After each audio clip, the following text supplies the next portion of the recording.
নমস্কার বন্ধুরা, অজানার পথের নতুন পর্বে আপনাদের সকলকে স্বাগত জানাই। বন্ধুরা, আজ আমি আপনাদের শোনাব বৈশাখ মাসের শুক্লপক্ষের পবিত্রতম একাদশী মোহিনী একাদশীর ব্রত কথা বা ব্রত মাহাত্ম্য কথা। বন্ধুরা, মোহিনী একাদশীর ব্রত মাহাত্ম্য কথা শ্রবণ করতে হলে অবশ্যই ভিডিওটি স্কিপ না করে শেষ পর্যন্ত দেখতে থাকুন। তাহলে চলুন বন্ধুরা, ভিডিওটি শুরু করা যাক। কূর্মপুরাণে বৈশাখ মাসের শুক্লপক্ষের মোহিনী একাদশীর ব্রত মাহাত্ম্য বর্ণনা করা হয়েছে। মহারাজ যুধিষ্ঠির বললেন, হে জনার্দন, বৈশাখ শুক্লপক্ষিয়া একাদশীর কি নাম, কি ফল, কি বিধি, এ সকল কথা আমার নিকট বর্ণনা করুন। উত্তরে ভগবান শ্রীকৃষ্ণ বললেন, হে ধর্মপুত্র, আপনি আমাকে যে প্রশ্ন করেছেন, পূর্বে ভগবান শ্রী রামচন্দ্রও ঋষি বশিষ্ঠের কাছে এই একই প্রশ্ন করেছিলেন।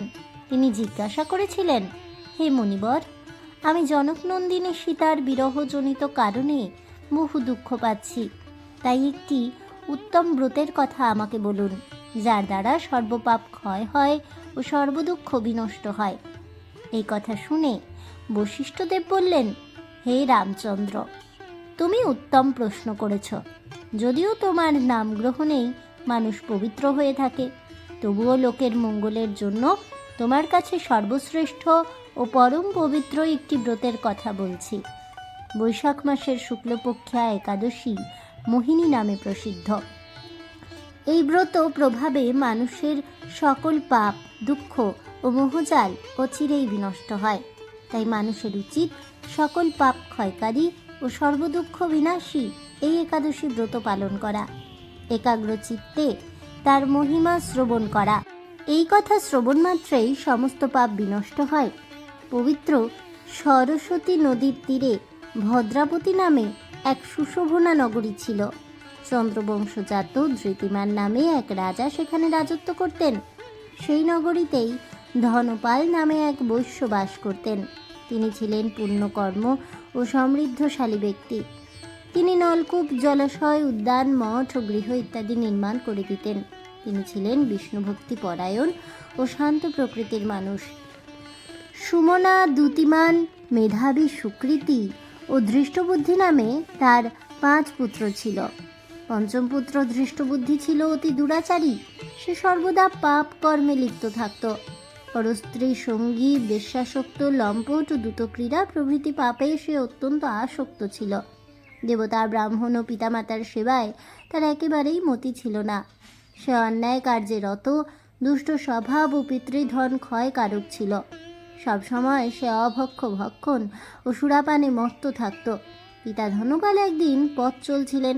হঠাৎই তিনি দেখতে পেলেন ধৃষ্টবুদ্ধি এক বেশ্যার গলায় হাত রেখে নিঃসংকোচে ঘুরে বেড়াচ্ছে। তার নির্লজ্জ পুত্রকে এভাবে চৌরাস্তায় ভ্রমণ করতে দেখে তিনি অত্যন্ত মর্মাহত হলেন। এই কুস্বভাব দর্শনে ক্রুদ্ধ হয়ে তিনি তাকে গৃহ থেকে বার করে দিলেন। তার আত্মীয় স্বজনও তাকে পরিত্যাগ করল। সে তখন নিজের অলঙ্কারাদি বিক্রি করে জীবন অতিবাহিত করত। কিছুদিন এইভাবে চলার পর অর্থাভাব দেখা দিল। ধনহীন দেখে সেই বেশ্যাগণও তাকে পরিত্যাগ করল। অন্নবস্ত্রহীন ধৃষ্টবুদ্ধি ক্ষুধায় তৃষ্ণায় অত্যন্ত কাতর হয়ে পড়ল। অবশেষে নিজের গ্রামে সে চুরি করতে শুরু করল। একদিন রাজপ্রহরী তাকে ধরে বন্দি করল, কিন্তু পিতার সম্মানার্থে তাকে মুক্ত করে দিল। এভাবেই বার কয়েক সে ধরা পড়ল ও ছাড়া পেল, কিন্তু তবুও সে চুরি করা বন্ধ করল না। তখন রাজা তাকে কারাগারে বদ্ধ করে রাখলেন। বিচারে সে কষাঘাত দণ্ডভোগ করল। কারাভোগের পর অনন্য উপায়ে ধৃষ্টবুদ্ধি বনে প্রবেশ করল।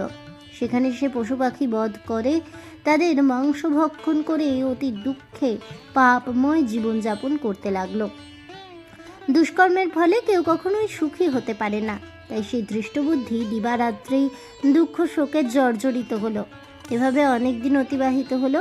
কোনো পুণ্য ফলে সহসা একদিন সে কৌণ্ডিন্য ঋষির আশ্রমে উপস্থিত হলো। বৈশাখ মাসে ঋষিবর গঙ্গা স্নান করে আশ্রমের দিকে প্রত্যাবর্তন করছিলেন। শোকাকুল ধৃষ্টবুদ্ধি তার সম্মুখে উপস্থিত হলো। ঘটনাক্রমে ঋষির বস্ত্র হতে এক বিন্দু জল তার গায়ে গিয়ে পড়ল। সেই জলস্পর্শে তার সমস্ত পাপ দূর হলো। হঠাৎ তার শুভ বুদ্ধির উদয় হলো। ঋষির সামনে সে কৃতাঞ্জলি পুটে প্রার্থনা করতে লাগলো, হে ঋষি শ্রেষ্ঠ, যে পূর্ণ প্রভাবে আমি এই ভীষণ দুঃখ যন্ত্রণা থেকে মুক্তি লাভ করতে পারি তা কৃপা করে আমাকে বলুন। ঋষিবর বললেন, বৈশাখ মাসের শুক্লপক্ষে মোহিনী নামে যে প্রসিদ্ধ একাদশী ব্রত আছে, তুমি সেই ব্রত পালন করো। এই ব্রতের ফলে মানুষের বহু জন্মার্জিত পর্বত পরিমাণ পাপরাশিও ক্ষয় হয়ে থাকে। মহামুনি বশিষ্ঠদেব বললেন, কৌন্ডিন্য ঋষির উপদেশ শ্রবণ করে প্রসন্ন চিত্তে ধৃষ্টবুদ্ধি সেই ব্রত পালন করল।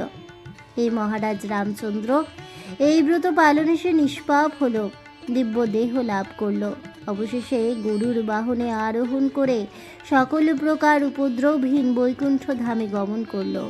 হে রাজন, ত্রিলোকে মোহিনী একাদশী ব্রতর চেয়ে আর শ্রেষ্ঠ ব্রত নেই। যজ্ঞ, তীর্থস্থান, দান ইত্যাদি কোনো পুণ্যকর্মই এ ব্রতের সমান নয়। এই একাদশীর ব্রত কথার শ্রবণ ও কীর্তনে সহস্র গোদানের ফল লাভ হয়।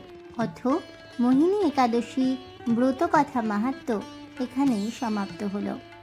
জয় পরম পুরুষ ভগবান শ্রী বিষ্ণুর জয় হোক। জয় হোক ভগবান শ্রীহরি শ্রীকৃষ্ণের। জয় হোক বৈশাখ মাসের পবিত্রতম একাদশী মোহিনী একাদশী ব্রতের। জয় হোক সমস্ত হরিভক্তগণের। হরে কৃষ্ণ কৃষ্ণ কৃষ্ণ হরে হরে, হরে রাম রাম রাম হরে হরে, রাধে রাধে। এই বলে আমার আজকের ভিডিওটি আমি এখানেই শেষ করছি। তাহলে বন্ধুরা, মোহিনী একাদশীর ব্রত কথা শ্রবণ করে আপনাদের কেমন লাগলো অবশ্যই আমাকে কমেন্টে জানাবেন। ভিডিওটি ভালো লেগে থাকলে লাইক শেয়ার করতে ভুলবেন না। আমার চ্যানেলের নতুন বন্ধু হয়ে থাকলে চ্যানেলটিকে সাবস্ক্রাইব করে দেবেন। পাশে থাকা বেল বাটনটি প্রেস করে রাখবেন নতুন ভিডিওর নোটিফিকেশন পাওয়ার জন্য। ফিরে আসছি পরবর্তী ভিডিও নিয়ে। ততক্ষণ সবাই ভালো থাকুন, সুস্থ থাকুন, আর অবশ্যই সঙ্গে থাকুন আর দেখতে থাকুন অজানার পথে।